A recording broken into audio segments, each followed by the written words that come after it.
like the best questions I've heard all day. Have you watched all the Chuck Palance That episodes? sucked. I've heard that 1,000 times. I'm sorry, Okay, what was the it? Holy Palance then. We all saw those episodes Yeah. when we were in our formative years. Yeah, I have seen them, not recently. He's Jack Palance. You don't even want to try and imitate him. I told the last group I saw I had an alien encounter that I feel was real. Can you elaborate? Yeah. Was At my there house, probing? in my house, there was no probing. No probing. It was a light that appeared while I was talking on the phone with someone. It drew my attention, and then 2 lights were dimmed at separate times behind me, and then when I looked back, the light was gone. I felt it was an alien fucking with me.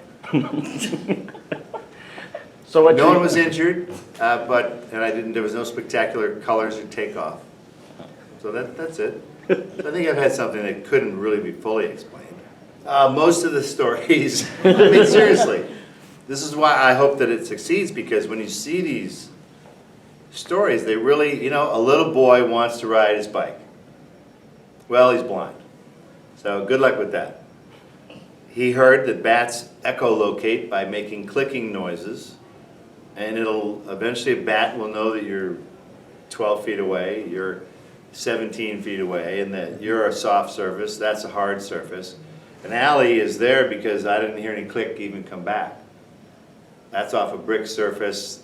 So the kid went, right, bats are blind. Everything's radar. Blind as a bat. But bats echolocate by clicking. So the kid started to do his own version of echolocating, learned it, and learned to ride a bike. What the hell more inspiring story do you ever need than that, of like having the will to live? Holy shit. He just wanted to ride his bike like every other kid. He's now teaching other kids blind kids how to ride bikes safely by echolocating. I'm like, seriously, that's just a kid, whatever. Just to have that kind of fortitude is so impressive. Cool, we don't make anything up. None of this is fake. That's what's cool. Everything I do is fake. I mean, that's literally one of the intros I have, is that everything I've done is fake. Everything you see tonight is real. They did a good job picking them. I just wanted to make sure that the tie-ins that I do thread them through, that it makes sense to put certain stories together. They've done a good job at grouping them, and it makes you realize how many different stories there are. We can categorize them, there's so many of them. Just the natural wonders is a whole episode of, lizards doing ridiculous things. But it's all real, none of it's fake. And it's all shot in beautiful HD now, slow motion. Yeah, there's a couple stories that are grossitosis. There's no better word for it. I mean, that's my big hat. Yeah, Granny's gonna look away sometimes. That's the way it is. But again, none of it's fake. So look away if you want, but it's not like it didn't happen. Now with the You'll look later. You'll rewind it. Look later. Yes, the people behind it. The human stories behind the accident, behind the tragedy, behind the skill, behind the freakishness. You gotta find the people. That's what makes me care in a movie. The lead guy's a jerk. I don't care if he gets shot by the bad guy or not. I gotta like that guy. Dwayne Johnson, make sure you gotta like him. You gotta like him. Paying a lot of money, he's the hero. He's not gonna hit some little kid in the face. He won't do anything in his movies that will make you not like him. You gotta like the hero. And then you can crash the helicopter. Because you go, Dwayne Johnson, oh, he's dead. And then he's not. But you gotta like them first. So same with this, we wanna know these people. They're amazing people. They all have a story. That's the word, balance. Do you have to do anything particular in terms of your approach? Do you do it through Yes, voice? inflection. Okay. Inflection is everything. We're not joking around that much. This is not the jokiest show I've ever worked on. We try and keep it like not not a sad tone or a weird tone, but it's pretty straight. Met them today. Yeah, met our panel first time today. It's awesome. They're just as awesome as I had hoped that they would be. Slicing bananas in different ways. Cross-cutting bananas while rotating the banana. And you show that? Huh? You show that on the show? No, I'm not gonna show you that. Because you'd steal it and put it on the internet and everyone would take it. And then where would I be? I don't wanna be sued for doing something that I invented. I didn't go to these places. No. It would have been impossible for the crew to get to them. I think they brought them in to talk to them. Because, and then they provided a lot of footage that you see is the footage that they shot of themselves. There's one, they build the human, it's in Spain, and they climb each other to make a tower of humans. And it's every year, and families do it, and they've done it for years, and these things collapse and like crush people. Yeah, oh, here's little Billy coming, you know. Well, I think they put the little kids on the outside, because then they can, as all the adults get crushed horribly, the little kids can slide off the slopes on the side and just like have twisted limbs and stuff. But I'd like to go see that happen. It's not quite as bad as you run with the bulls. Yeah. Pamplona. Yeah, it's not that bad. But this,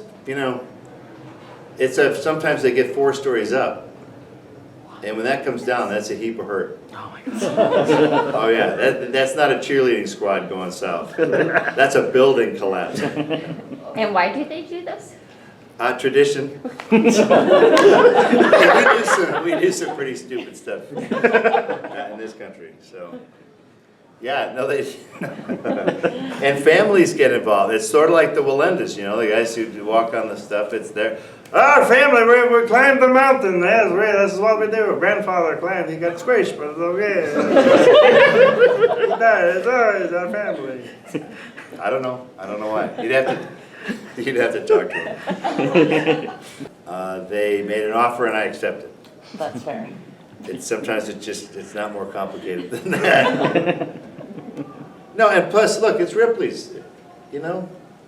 I read the book as a kid. I still have it. It's a cloth-bound red book with really cool illustrations. Some guy blowing a candle out with his eye. I'm like, wow, how do you do that? I don't know. It caught my fancy. And they've kept that weird cartoony drawing stuff. They've kept it. So they have a great lineage, Ripley's. It's amazing. 100 years. That's a big deal. We don't have the attention span for anything, and these guys are like they're a century old. It's pretty awesome. It's great to work for somebody that has existed for a while. No, that's why we have stunt people. No way in hell. No, once you get a good stunt guy, you realize what you should and shouldn't do, and you shouldn't do most things. You should let the stunt guy do it, because that's what they do. So on Ash vs. Evil Dead, my stunt guy got the shit beat out of him. But in Evil Dead 2, you do your own stunts, right? Sorry, sir. Fantasy over. I did a lot. I did more than the average actor in all the Evil Dead movies, and I've had a very physical career. But no, if you're going to throw your head, you're going down the stairs on wooden steps head first, not a chance lands. That young man was Johnny Casino from Evil Dead 2. Great guy, great stunt guy. And he did a great job. He busted one of the steps, I think with like his shoulder. Oh. Yeah, and it was in slow motion, so it looks great. And he was a great double. He doubled me for a bunch of stuff. Good stunt guy is great. You keep him. Ha ha ha. Not as a producer, no. I don't think we're going to revisit, but there's no reason why we can't. We can always do best hits. Whatever, yeah. Who knows? Yeah, what happened? But I don't think we're going to run out of ideas, sir. I think there's a lot of extraordinary people, and we're going to find them. And hopefully they will find us because of the show. We want them to come forward and go, hey, saw your show. Look what I can do. I mean, come on, a guy with a deck of cards could kill any one of you sitting right here. You're dead. It's right in the forehead. Bang, dead. How about that? Now, is that a great skill? I don't know. It's pretty amazing. Oreo cookie in half, through the cream, in the air. If you practiced till you were dead, not a chance. You and I'd come close. We'd like glance off the thing. Oh my God, I hit it! No way. Through the cream, sideways, in slow motion to document it. Was there a favorite? Those are all cool. I love all that All shit. right. Chop an olive in half. Olive goes out, bang. I'm like, wow. It's all amazing. I don't think there was ever a time to not have a TV show. It's all part of what I call the digital curating now. I think they're the most interesting curators in the world, if not the biggest. So this is just going in the digital curation. So it's kind of catching up in a way. There's a lot of stories we haven't done that might be a few years old. Doesn't matter. We'll grab them now and see what they're up to now and talk about what they've accomplished. So everything's still on the table. We hope that a lot of people come forward. I think they did a great job finding people. I really do. It's a big deal. 60 stories? What the hell? That's a lot for a season. That's all around the world. Yeah, everywhere. So I think they did a very good job piecing it all together. A lot of work. Breaking it down, how many episodes? You have I think 60 it's stories across six- how many episodes? 10. Okay, so 6 per Yeah. roughly? 10 is the new 13, is the new 22, is the new 26, is the new, oh my God. Oh, I would be very happy. It means the show has been on the air long enough for people to do that. I'd love that. Show me what you can do. Oh, hell yeah. It's better than trying to pick a fight with you or something. Hey, I think you're so tough. No, this would be fine. Show me your shit.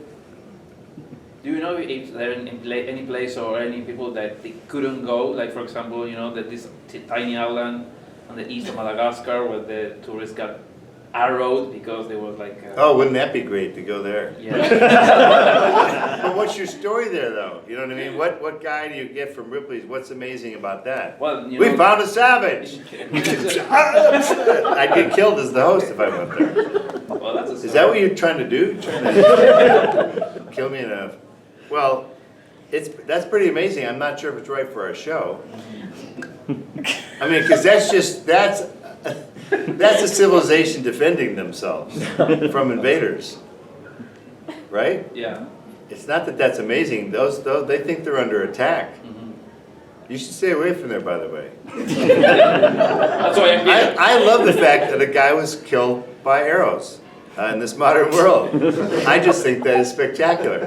There's a graveyard. I live in Jacksonville, Oregon. It's a very small little town. It's a mining town. It goes back to the, 1840s.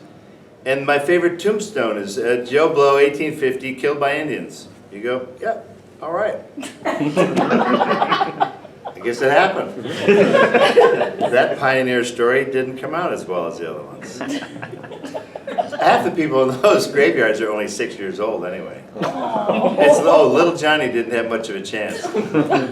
There's the gold rush, and for some reason the kids got thrown under the wagon wheels. I don't know why. Oregon Trail, that's like the #1 thing to kill kids. They'd back up the wagon. All right, let's get it going. Someone finally charted. This is an amazing fact. Someone was mapping the deaths of the Oregon Trail. It's so extensive because so many things happened. They started to go west, and all these shyster salesmen were like, when you cross the great country there, you need a piano. Really? You think we do? Oh, you need a piano. And they get 5 miles out, they go, get this fucking piano off of here. And then the people who sold it to them came back and picked the shit up and sold it again. What? Oh yeah, what a scam. Oh, they scammed in the Oregon Trail days? Fuck yeah, they did. Who's gonna tell? Who's gonna text someone? Hey, watch out for those guys, they're scammers. They're already killed by Indians up in the trail. Or it took 3 months. Yeah. I don't know how you guys got on that stuff. No, we do natural wonders too. Okay. A lizard shooting poisonous blood out of their eyes to disable their foes. Yeah, there's some weird shit in nature too. It's all real. All we do is document it. There's so many stories, we do categorize them. So you'll see them grouped together. No, because these are good so far. Our trick now is to not have sucky stories. I think we've set a pretty high bar for ourselves. We have. So we got to get someone who can do better than card tricks, you know? It's like, what else you got? Well, I've not heard the official pickup for season 2. Okay. One hopes that doing events at Comic-Con to bring massive awareness to a massive amount of people might give them the little spike that they need to convince themselves that this is worth it. We'll see. The TV guys have not spoken yet, but I think we're good. You know, I think there's plenty more stories if it's good to go. It's good. I like doing it. I like talking about people who are overcoming horrible problems. What the hell's wrong with that? What about the stories where they can't overcome the horrible problems? Well, those are important too, but most of ours do. The cool thing is they not only get back to zero, they then go kind of beyond that. That's what's impressive. A lot of these people wanted to, guy loses in a motorcycle crash, loses the use of the lower half of his body, but he wants to eventually recover enough to the point where he can still pilot a motorcycle and repeat the same stunt again, only without the use of the bottom half of his body, but still do it. And he does, I don't think we're going to show someone who dies on our show. It's not going to happen. But the guy, it's impressive, A lot of stories, A fair amount, because we have to say Guinness Book of World Records. They make us say Guinness Book of World Records. You can't just say, Joe Blow has a world record. Yeah. There's apparently a world record and then a Guinness Book of World Records. It says more certified. We have a bunch of them. Yeah. Oh, we got some Guinness people. I was there during spring break, which sucks on every level. So thanks for that. No, it was actually a good time to be in Florida, kind of mid-February, mid-March. Not bad. It doesn't really become Florida until like Snowbirds. April. I know that from Burn Notice, because we would film, of course, when the weather started to get bad. We filmed in the hot season. Well, because every restaurant was like, oh my God, yeah, come and shoot. Got no customers, come on in. In December, they'd be like, fuck off. So we shot at the right time for locations, but the wrong time for weather. But there you go. Last question. A lot of pressure. You don't want to end it with a lame-o. You don't want to end it with a stiff. Well, that's why no one's asking. That's okay, we can end it. Thank you for your time. Thank you again. Thank you, Bruce. Get the hell out of here.